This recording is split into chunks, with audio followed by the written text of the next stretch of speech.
9 rings were gifted to the race of men, who above all else desire power. The LEGO video game series has yet to overstay its welcome, despite 8 consecutive years worth of brick-building titles. One reason for its success is its take on popular licenses, from Star Wars and Batman to Harry Potter and Indiana Jones. But the true secret is how well the developer tailors each experience to fit the property. The Lord of the Rings ranks as one of the developer's best LEGO games yet, following each beat of Peter Jackson's epic movie trilogy in a surprisingly faithful fashion, while offering plenty of things to see and do for those who like to explore.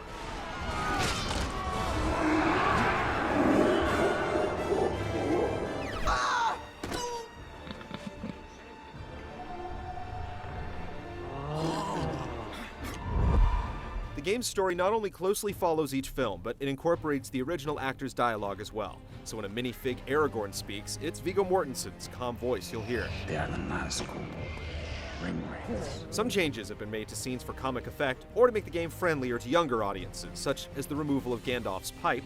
Steam instead wafts from a mug of hot tea or cocoa. But the story sequences attempt to follow the same scenes from the films, albeit with a humorous twist or two, and numerous sight gags keep things light, even during serious moments. And my sword. And you have my bow. And my axe. The main campaign spans 18 levels and follows Frodo's journey from the pastoral shrine to the dark recesses of Mordor. As with previous LEGO games, the goal in each level is to get from point A to point B, but most paths or entrances are blocked, requiring you to solve a basic puzzle or two in order to open doors, create bridges over gaps, or reveal platforms. You'll look forward to each new level simply to see how the developers interpreted some of the more memorable sequences from the film trilogy. In addition to puzzle solving, you'll also battle orcs and goblins at different points in the journey, as well as engage Saruman and Orthanc, the Nazgul on Weathertop, the Balrog in the mines of Moria, and more in simple yet satisfying encounters. The main levels are linearly constructed and rigid in terms of where you can and cannot go.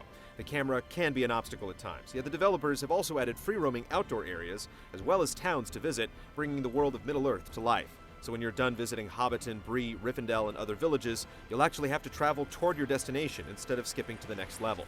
While these open-world areas aren't massive in scale or scope, they are packed with collectibles and secrets, many of which require unlocking specific characters or equipment to access. And this is where the game shines more brightly than a file of Galadriel. Those who love to hunt for secrets will be pleased to learn that quests and craftable items have been added to encourage adventuring in the areas surrounding each main village.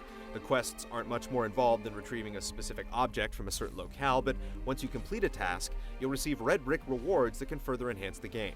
You'll also be able to purchase new characters from a pool of over 80 minifigs, and a wide variety of tools, weapons, and equipment can be crafted by finding plans and special mithril bricks scattered in hard-to-find places across the game. For your trouble, I'll let you in on a secret to help you seek out other quests. Despite the increased amount of things to discover in any given area and the bigger world to explore, you'll never get lost or disoriented thanks to the ability to flag areas of interest on a map that will instantly create a trail of blue studs for you to follow. Completing a level opens it up for free play with any of the characters you purchased or locked, allowing you to use certain abilities to solve puzzles you weren't able to complete your first time through. And after the 8-hour campaign ends, the entire world can be accessed for more sightseeing and collectible hunting. One ring to find them. One ring to bring them all. I gave you the chance of aiding me willingly, but you have elected the way of pain! LEGO Lord of the Rings doesn't add any new wrinkles to the gameplay over previous entries in the series. The controls are intentionally kept simple to appeal to Hobbit-sized audiences. You'll only use one button for attacks, for instance, and a button to jump or perform a combat role. You'll also have to frequently switch between characters using a radial interface, as each hero offers specific tools or abilities to help you solve puzzles. Sam builds fires, for instance, cooks, and plants things. Gandalf lifts certain items with his magic. Legolas jumps high in the air and can use his arrows as platforms after shooting bullseye targets. Frodo screams and whines. You'll also be able to team up with a friend for drop-in, drop-out cooperative play and immediately start attacking him or her for the sheer pleasure of it. The co-op mechanics work particularly well during the boss fights. One can focus on hacking the tentacle bricks of the Watcher, while the other, as Legolas, can shoot an arrow in its eye. Sam can jump on a cave troll's head to stun it by banging it on its noggin with a frying pan, allowing a second player to attack it on the ground. You'll also have to help smaller characters at times by picking them up and carrying them. Gimli tossing is another important play mechanic that allows you to smash certain tiles that the stout dwarf can't reach. LEGO Lord of the Rings isn't a challenging game by any means, as you'd expect when combat involves tapping a single button. It is still entertaining, however, thanks to the variety of fluid animations and character-specific attack styles. Legolas, for example, will plunge his twin daggers into enemies and quickly whip out his bow to fire plastic arrows. The one glaring drawback to the gameplay is that there aren't epic battles as portrayed in the movies. Combat here is on a much smaller scale, typically taking place within a sphere surrounding your character.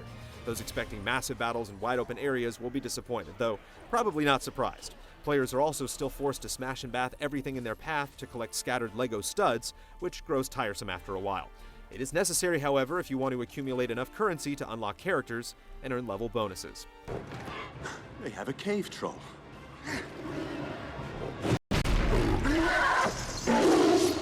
The Ring-Bearer is setting out on the quest of Mount Doom. The Fellowship awaits the Ring-Bearer. LEGO Lord of the Rings is often beautiful to behold, provided you're not averse to seeing your favorite characters rendered in minifig format.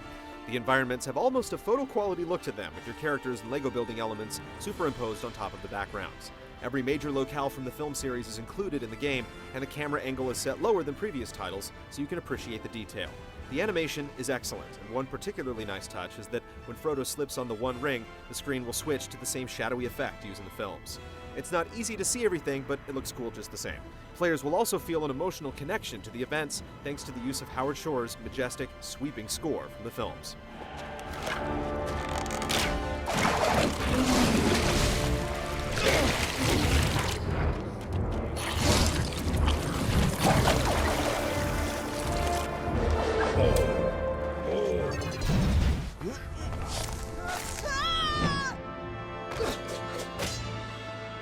LEGO Lord of the Rings is the best yet in the series, but with a modest playtime and simple gameplay, it's hard to recommend as a purchase for adults. The formula is simply starting to wear a bit thin.